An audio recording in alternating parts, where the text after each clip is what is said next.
Good morning, Bakanit. Today's video is magluluto ako ng Bicol Express at sinasabihin saan kasama ko nga pala ang pamangking ko. At pupunta na kami ng palengke. Ayan niya mga kaanit, nagbibidyo-video lang kami. Nandito nga pala kami sa Imus, Cavite, dito sa subdivision ng kapatid ko. So, pinatao niya kami sa bahay, kaya iniwan kami ng pambili niya ng pampalengke, 1,000. Dito nga pala kami sa La Terraza subdivision. So, puntahan niyo na ako dito mga kaanit ko, gusto niyo.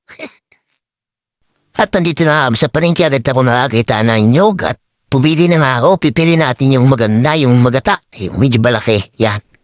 Malaki ba? At pinakahit ka na kay ate, wala na silang piga, kaya hired lang at nandito kami sa karnihan. O bibili kami ng karne, yung limpo, yung pinili natin para masarap. Bagay na bagay ito sa Bicol Express. Pag Bicol Express, yung limpo dapat talaga.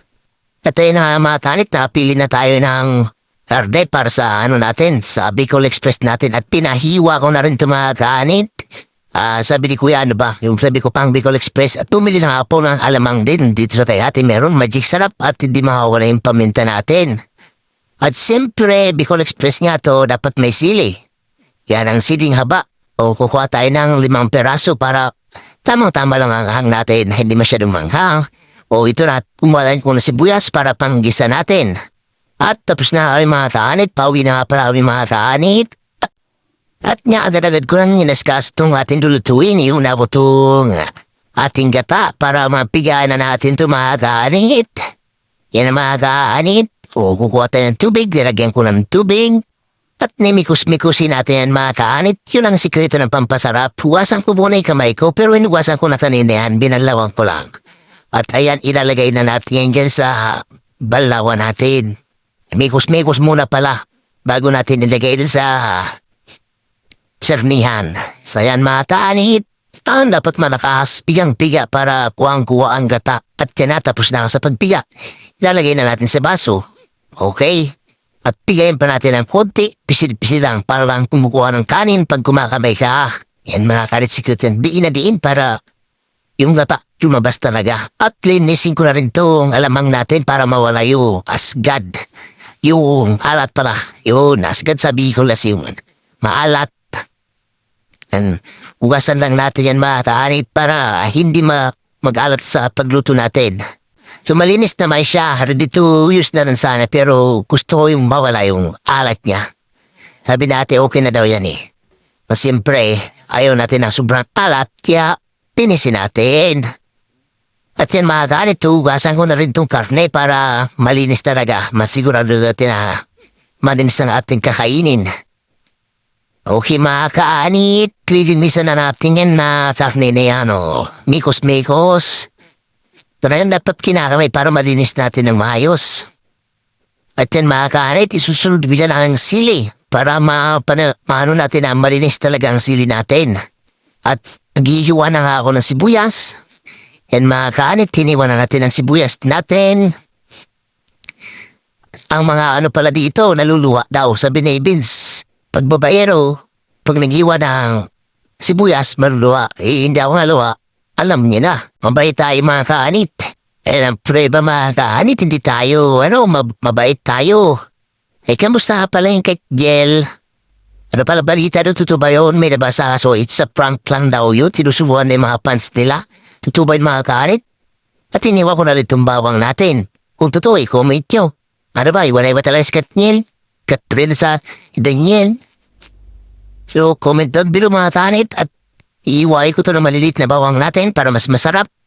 Para pag ginagat mga swang, masunog. Mamaya na ngayon, kisbisa na, iwain na natin to sili mga kaanit para makumpleto lang ating ingredients para ready na, para ready to cook madayo mga kaanit. Mahirap pag ginuuna yung buhay ng ibang tao eh. Iba dyan eh, inuuna yung nasa paligid social media. At yan na nga, magigisa na tayo. Iluluto ka itong karne hanggang magiging golden brown. So ang bala ko sana papalabasin ko sa sariling mantika. So wala lumabas sa mantika. Tinanggal ko nga yung tubig niyan. Puro tubig lumabas. Kaya nilagyan ko na lang ng mantika mga kaanit. At yan mga kaanit, halo-haloin na natin yan para maluto yung ilalim. May yung ibabaw din kasi yung ilalim medyo luto na siya. Inalo ko lang para magpalit ilalim ibabaw. So yan mga kaanit, yun, tingnan natin. Yun, at Pag nag-golden brown na yan, ang ka na. Yan natin patulong ang quiz para ngayon. Sabi ko doon ka pumisto kasi nakikita yung CR. Kataya naman sa mga viewers natin. Okay mga kaanit, nahango na namin ni Vince yung karne. At pagsisimula na ako mag-isa, inaw na ko itong sibuyas. Kayo na bahala kung anong uunahin niyo kung kayo magluluto. So iba, inaunay bawang. Ako gusto ko unahin yung sibuyas kasi gusto ko yung amoy niya. Yun lang dahilan ko.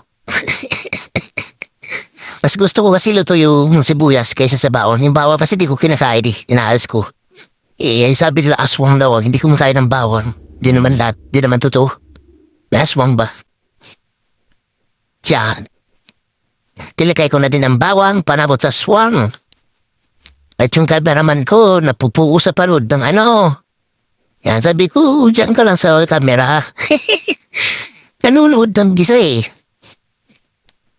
At ayan, lagay ko na din yung alamang mga garit. Ikigisayin natin hanggang sa maluto yung alamang. At ilalagay ko na nga itong karne yung ginasa natin kanina. Na pritos na yan, kaya masarap yan gusto ko. Yung iba kasi nila ginagawa, hindi na ginigisa. Nirekta na agad yung unang, yung pangalawang gata. So aking ginawa ko nit ngayon, ginisa ko. So yan, at tinagay ko na nga yung gata. So experiment muna to, dati kong ginagawa, naglalagay ako ng pangalawa. So ito, sinubukan ko lang itong prito, napanood ko si TikTok eh. Sinubukan ko lang to kung okay. So, tingnan natin kung ano magiging resulta niyan. Kasi sa Bicol talaga, pag Bicol Express, talagang puro gatay. Ito, may nakita sa TikTok. At tinagay ko na nga itong mga kanit na paminta natin. Para siyempre, nalagay ko yung durog. Ay, yung na pinong-pino yan. Para di nakakagat pag kukain. Kaya ko kasi nung gatay na may nakakagat ang paminta. So, nakakawa na ng gana yan minsan. Yan, depende sa inyo mga kanit. At ilalagay ko na nga at sili. Dapat isa labay ko sa pag-isa to eh. Ayaw ng pamangkin kung sobrang anghang. Kasi pag sinabay sa pag-isa to, talagang lalabas yung anghang niya. Ayaw ni pamangkin. Sabi daw niya pag malapit na maluto sa kailagay para makain di siya ng marami, ma-enjoy. At ilalagay na nga natin tong magic sarap. Magic sarap, baka naman. Yan ang pampasarap dyan. Hindi maruluto na masarap yan kung walang magic sarap. At ayan na mga kaanit. May luto na siya pero parang hindi ako dito akong bisido. Kasi parang hindi masyadong magata. Gusto ko magata. So okay na. Okay mga kahit hanggang dito na lang. Thank you for watching. Like and subscribe.